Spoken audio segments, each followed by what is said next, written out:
Nu ko, Ķīna sagaidīja piemērotu brīdi. Redzēja, ka Donalds Trumps netiek galā ar karu tuvajos austrumos un kopā ar Pakistānu piedāvāja miera plānu ASV un Irānai. Jā, jūs nekļūdījāties. Ķīna un Pakistāna ir izstrādājušas plānu kara apturēšanai Irānā ar tūlītēju uguns pārtraukšanu un, kas ir svarīgi, Hormuza šauruma darbības atjaunošanu. Un šobrīd viss izskatās tā, ka tieši Ķīna var kļūt par to spēku, kas ieviesīs kārtību Hormuzu šaurumā un atjaunos naftas eksportu Persijas līča monarhijām. Un Donalds Trumps tā arī paliks atmiņā kā Amerikas prezidents, kurš sāka karu, bet nespēja to pabeigt savā labā. Ķīnas plāns paredz pēc iespējas ātrāku civilās un komerciālās kuģošanas drošības nodrošināšanu un normālas satiksmes atjaunošanu caur Hormuza šaurumu. Un, kas ir svarīgi, Irāna. Šim scenārijam daļēji piekrita. Kā jums šāds pavērsiens?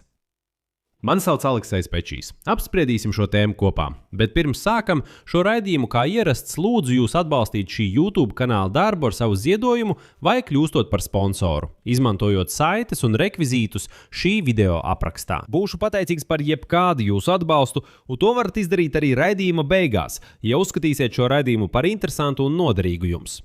Turklāt abonējiet manu Telegram kanālu. Kanāls Pečijs News. Saite uz to ir šī video aprakstā. Tātad, sākšu raidījumu ar notiekošā kontekstu. Šodien Donalds Trumps pārsteidz daudzus ar paziņojumu, ka ASV varētu pabeigt karu pret Irānu 23 nedēļu laikā, pat bez vienošanās noslēgšanas ar Teherānu, ko viņš mēģināja panākt vairāk nekā gadu. Atcerieties, principā viņi taču pirms kara veda sarunas, pēc tam līgumu noslēgt neizdevās, un Trumps teica, nu labi, sākam karu. Tagad karš nonāk strupceļā, viņš saka, jā, varam arī bez līguma, vienkārši aizejam un viss. Citāts. Mēs to izdarīsim ļoti drīz, un tad viņi sāks strauji krist. Domāju, mēs aiziesim 23 nedēļu laikā, jo mums nav iemesla ar to nodarboties. Vai diplomātisks risinājums, tātad darījums, ir nepieciešams nosacījums, lai izbeigtu kardarbību? Nē, viņiem nav jānoslēdz nekāds darījums. Pēc Trumpa teiktā ASV jau ir sasniegušas mērķus, kas tika izvirzīti pirms aviācijas triecieniem pret Irānu, un tagad ASV vienkārši pabeidz darbu. Tajā pašā laikā Trumps piebilda, ka viņš neplānoja gāzt valstī esošo režīmu, taču tas vienkārši notika. Citāts. Viņam mainījās režīms. Režīma maiņa nebija viens no maniem izvirzītajiem mērķiem. Man bija viens mērķis. Viņiem nebūs kodolieroču. Un šis mērķis tika sasniegts. Tālāk Trumps piebilda, ka ASV neplāno iesaistīties situācijā ar Hormuza šaurumu, kuru bloķē Teherāna. Kas notiek ar šaurumu? Mēs neplānojam ar to saistīties. Mums nav nekādu iemeslu ar to nodarboties, paziņoja Trumps. Viņš norādīja, ka citas valstis spēs pašas par sevi parūpēties, ja vēlēsies saņemt naftu un gāzi no tuvajiem austrumiem. Lai gan atgādināšu, ka Trumps trīs reizes, sākot no 21. marta, noteica Irānai stingrus termiņus un ultimātus atvērt Hormuza šaurumu un draudēja noslaucīt Irānu no zemes virsmas, ja tā neatvērs Hormuza šaurumu. Un tagad faktiski Trumps paziņoja, ka viņš nav spējīgs atrisināt šo problēmu, tāpēc vienkārši aizies. Atcerieties šos ultimātus. Sākumā 48 stundu termiņš, tad vēl plus 5 dienas. Pēc tam vēl plus 10 dienas. Un te jau trešais termiņš beidzās, Trumps saka, nu labi, neatveriet šaurumu, mēs vienkārši aizejam. Aizmirstiet par to, ka es tur tik draudīgi daudzīju ar dūri pa galdu. Kliedzu 48 stundas, ja neatvērsiet šaurumu, es sabombardēšu visu Irānu. Paiet 48 stundas. Trumps saka, nu labi, vēl 5 dienas. Noteikti sabombardēšu. Paiet vēl 5 dienas, Trumps saka, labi, vēl 10 dienas, bet šoreiz, ja pasarg Dievs neatbloķēsiet, tad noteikti sabombardēšu. Beidzas 10 dienas, Trumps saka, labi, mēs vienkārši aiziesim, nav jāatver nekas. Un tad pēkšņi uz skatuves iznāk Ķīna, kas vienkārši gaidīja tieši šādu ideālu brīdi. Ķīna un Pakistāna nāca klajā ar plānu, kā apturēt karu Irānā, nekavējoties pārtraucot uguni un atjaunojot Hormuza šauruma darbību. 5 punktu vienošanās projekts tika izvirzīts otrdien pēc Pakistānas ārlietu ministra Muhameda Iša Kadara vizītes Pekinā un tikšanās ar ķīniešu kolēģi Van I. Abas valstis aicināja uz sarunām, lai izbeigtu ASV un Izraēlas operāciju pret Irānu, kas turpinās jau 5. nedēļu. Plāns paredz pēc iespējas ātrāku civilo un komerciālo kuģu drošas caurbraušanas nodrošināšanu un normālas satiksmes atjaunošanu Hormuza šaurumā. Turklāt Ķīnas iniciatīva paredz tūlītēju karadarbības pārtraukšanu un humānās palīdzības sniegšanu visiem kara skartajiem reģioniem. Pēc iespējas ātrāka miera sarunu uzsākšana balstoties uz Irānas un Persijas līča valstu neatkarības un drošības principu ievērošana, kā arī apņemšanās atturēties no spēka pielietošanas vai draudiem to pielietot miera sarunu laikā. Visu kara dalībnieku uzbrukumu pārtraukšana enerģētikas objektiem, ūdens atsāļošanas iekārtām. Civilie kodolobjekti, tostarp atomelektrostācijas. Vienošanās noslēgšana par visaptveroša miera mehānismu izveidi, kas balstītu uz ANO statūtiem un starptautiskajām tiesībām.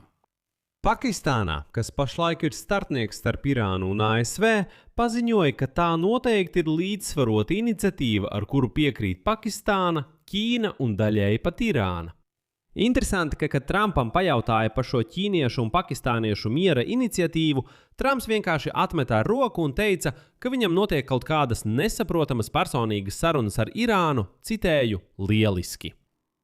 Tālāk. Ķīnas ārlietu ministrijas publicētajā paziņojumā Vans Ie, kurš vērsās pie kolēģi no Pakistānas, norāda, ka Pekina ir gatava sadarboties ar Islamabadu, lai, citēju, pārvarētu grūtības, novērstu šķēršļus, pēc iespējas ātrāk izbeigtu kaujas darbības, radītu iespējas mieram un atvērtu logu miera sarunām. Bet tas vēl nav viss. Izskatās, ka daļa reģiona valstu tagad atkal izvēlas sadarboties ar Ķīnu, nevis ar ASV. Paskaidrošu. Pakistānas amatpersonas brauciens no Hakadaras uz Pekinu notika pēc tam, kad svētdien Pakistāna bija vedusi sarunas ar Turciju, Ēģipti un Saudarābiju. Kā arī pēc Trumpa brīdinājuma, ka ASV iznīcinās Irānas naftas urbumus un elektrostacijas un Ormuzas šaurums netiks atvērts. Bet kā jūs saprotat, Trumpa ultimātiem jau vairs maz kurš tic, un es domāju, ka pats Trumps tiem vairs netic. Iepriekš arābu amatpersonas paziņoja laikrakstam Wall Street Journal, ka Emirāti, kuri cieš no Irānas raķešu un dronu uzbrukumiem, sākuši pārliecināt ASV, Eiropas un Āzijas valstis izveidot koalīciju Ormuzas šauruma atbloķēšanai ar militāru spēku. Emirāti saka, pietiek jau spēlēties. Pēc sarunu biedru sniegtās informācijas Emirāti ir gatavi iesaistīties karā pret Teherānu, lai atjaunotu kustību pa stratēģiski svarīgo ūdensceļu. Taču tajā pašā laikā Trumps iznāk un negaidīti paziņo, ka Irāna it kā ir lūgusi viņam pamieru, lai gan Teherānā par to nav runāts. Irānas prezidents Piziškians paziņoja, ka viņi ir gatavi izbeigt karu, bet tikai tad, ja tiks izpildīti visi 5 Teherānas nosacījumi. Un šie nosacījumi ir šādi. Pilnīga agresijas un terora pārtraušana no pretinieka puses. Skaidru mehānismu izveide, kas garantē, ka karš Irānai vairs netiks uzspiests. Garantēta un caurskatāma kara rezultātā radušo zaudējumu un kompensāciju izmaksāšana. Kara izbeigšana visos frontēs un visām pretestības grupām, kas iesaistītas konfliktā visā reģionā. Tas nozīmē, ka drošības garantijas tiek sniegtas ne tikai Irānai, bet arī Hamāsam Gazas sektorā, Husiem Jemēnā un Hizbullah Libānā. Un vēl arī tā sauktajai Irānas pretestības asī. Un pats svarīgākais 5. punkts ir startautiska atzīšana un garantijas Irānas tiesībām suverēni pārvaldīt Hormuza šaurumu. Lūk, tas ir pats galvenais nosacījums. Faktiski līdz karam Irāna pilnībā un vienpersoniski nekontrolēja Hormuza šaurumu. Pēc kara rezultātiem Irāna saka, visiem ir jāatzīst, ka Hormuza šaurums ir tikai mūsu. Tas ir mūsu īpašums. Un mēs noteiksim, no kā kādu maksu iekasēt par šaurumu, kad to slēgt, kad atvērt. Lūk, pie kā Trumps ar savu karošanu ir novedis. Un Ķīna saka, klausieties, tad darīsim tā, ka mūsu bāzēm mēs tomēr atrisināsim šo jautājumu. Šeit es likšu daudz punktu, jūsu viedokli. Jūsu secinājums rakstiet komentāros zem šī raidījuma. Abonējiet kanālu, nospiediet zvaniņu un neaizmirstiet ielikt patīk.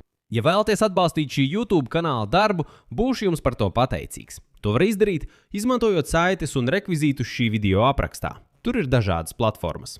Buy Me a Coffee, Patreon, PayPal, bankas rekvizīti, kriptovalūtas, sponsorēšana YouTube. Izvēlieties jebkuru jums ērtu variantu. Būšu pateicīgs par jūsu atbalstu. Ar to viss, saudzējiet sevi, visu labu!